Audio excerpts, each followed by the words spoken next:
Break के बाद आप सभी दर्शकों का अन्नदाता में स्वागत है। प्रदेश के बहुत से किसान भाई लोबिया बरबट्टी की खेती करते हैं, जिसे के नाम से भी जाना जाता है। ये फसल इस समय फूल फलियां बनने की अवस्था में है और इस फसल से अधिक उत्पादन लेने के लिए जरूरी है कि आप सिंचाई करते हुए लोबिया की फसल में कीट और रोगों की रोकथाम के लिए आप अलग अलग तरीके से समय दें। तो आप किस प्रकार से करें, इन कार्यों को इस बारे में जानकारी दे रहे हैं विषय विशेषज्ञ अनुराग पटेल।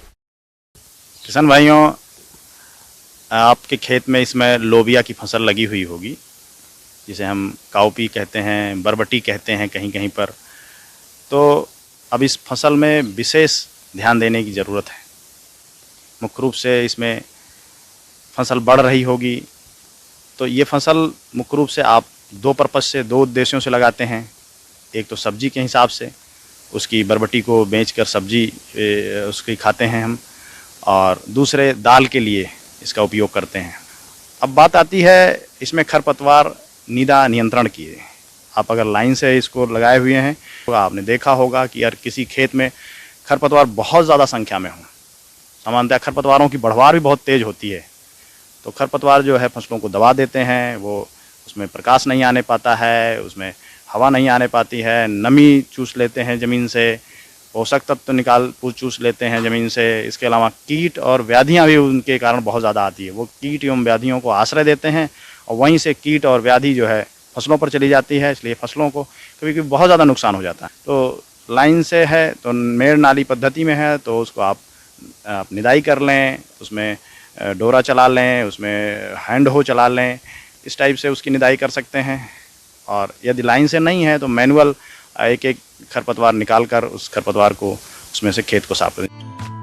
हमारे जिन किसान भाइयों ने बरबटी की खेती की है, उनकी फसल अभी बढ़वार की अवस्था पर है और इस फसल से आगे चलकर अच्छा उत्पादन मिले, इसके लिए अधिक बारिश के पानी से तो फसल को बचाना ही है। साथ ही साथ जिन क्षेत्रों में वर्षा का अंतराल अधिक हो गया है, वहां पर खेत में उचित नमी बनाए रखने की व्यवस्था करें। अभी बारिश का सीजन है, बारिश कभी तेज हो जाती है, कभी हो सकता है कि सूखा की स्थिति आ जाए, तो जल प्रबंधन बहुत ज़रूरी है। जल प्रबंधन से हमारा तात्पर्य है कि जल ज़्यादा भी नहीं होना चाहिए, कम भी नहीं होना चाहिए। नमी खेत में समुचित नमी बनी रहनी चाहिए। यदि ज़्यादा जल है तो उसको जल निकास की व्यवस्था की जानी चाहिए। नाली जो है, आप नाली को देख लें, नाली का मेड़ वगैरह खुला होना चाहिए ताकि पानी बरसे, पानी निकल जाए। यदि कहीं जल जमाव की स्थिति है तो उसको निकासी की व्यवस्था करनी चाहिए। इसके अलावा यदि सूखे की स्थिति निर्मित हो रही है, ज़्यादा लंबा पानी नहीं बरसा है, तो हल्की सिंचाई की व्यवस्था की जानी चाहिए।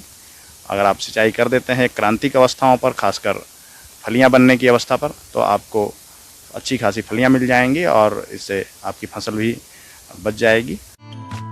किसान भाइयों, बरबट्टी की फसल में फली छेदक इल्ली का प्रकोप होता है। ये कीट पहले पत्तियों को खाकर नुकसान पहुंचाती है और उसके बाद फली आने पर ये कीट फलियों में छेद करके उनको खाता है, जिससे फलियों की गुणवत्ता खराब हो जाती है। तो आप इस कीट की शुरुआती अवस्था पर जैविक नियंत्रण के लिए नीम तेल की 5 मिलीलीटर मात्रा को प्रति लीटर पानी में घोलकर छिड़काव करें और प्रकोप आर्थिक क्षति स्तर पर अधिक हो तो क्यूनोल फॉस दवा की 1 मिलीलीटर मात्रा का प्रति लीटर पानी के हिसाब से घोल बनाकर छिड़काव करने पर इस कीट का नियंत्रण आसानी से हो जाता है। इसके अलावा बरबटी की फसल में लगने वाले पीला मोजेक रोग का नियंत्रण कैसे करें, आइए जानते हैं। किसान भाइयों, बरबटी की खेती के लिए इसके बाद बात आती है फसल सुरक्षा की। बरबटी की खेत में आप देखेंगे कि पीले पत्ते हो जाते हैं, जिसको पीला मोज़ेक, पीला सिरा मोज़ेक बीमारी कहते हैं। ये एक विषाणु जनित रोग है। अगर आप लगातार खेत का निरीक्षण कर रहे हैं, कहीं भी पीला मोज़ेक टाइप के लक्षण दिख रहे हैं, सिराएं उसकी पीली हो रही हैं, तो उस पेड़ को जड़ से उखाड़ लेना चाहिए। जड़ से उखाड़कर गड्ढा खोद के और ज़मीन में उसको गाड़ देना चाहिए। ये क्रिया हमें 7, 8, 10 दिन लगातार वॉच करना चाहिए, क्योंकि ये मोज़ेक किसी पेड़ में आ रहा होगा, किसी में अभी इसका इन्फेक्शन हुआ होगा। तो कुछ ही पौधे रहते हैं जिससे ये बीमारी पूरे खेत में फैल जाती है। तो जो पौधे ग्रसित हैं इस रोग से, उन पौधों को उखाड़कर नष्ट कर देना एक इसका बहुत बड़ा उपचार है। इसके अलावा हम देखें, अगर उस खेत में कोई सफ़ेद रंग के सफ़ेद मक्खी सामान्यतः ये पत्तियों के नीचे बैठी होती हैं। अब उसको हिला हिला के थोड़ा सा देखें, अगर ऐसी सुबह के समय देखें अगर कोई मक्खी इस टाइप की दिख रही हैं तो इसका हमें नियंत्रण करने के लिए जैविक चीज़ों का पहली बार इस्तेमाल करना चाहिए। कोशिश करना चाहिए कि हमें 5 ml नीम का तेल जो है प्रति लीटर पानी के हिसाब से इसका छिड़काव कर देंगे तो ये कीट सामान्यतः नियंत्रित हो जाता है और आपकी फसल बच निकलती है और आपको अच्छा फसल मिल जाती है। फिर भी यदि चूसक कीटों की संख्या ज़्यादा है और ये फसल आपको दिख रहा है कि नुकसान पहुंचाने की स्थिति में है और कीट नियंत्रित नहीं हो रहे हैं, पीला मोज़ेक बढ़ने की संभावना रहेगी, तो आपको रासायनिक दवाई का इस्तेमाल कर सकते हैं। फली तुड़ाई करने के बाद इसमें दवा जो है थायमेथोक्साम 0.5 ml प्रति लीटर के हिसाब से छिड़काव करने से इसका उपचार हो सकता है। इसके अलावा इमिडाक्लोप्रिड दवा जो है ये भी 0.5 ml प्रति लीटर।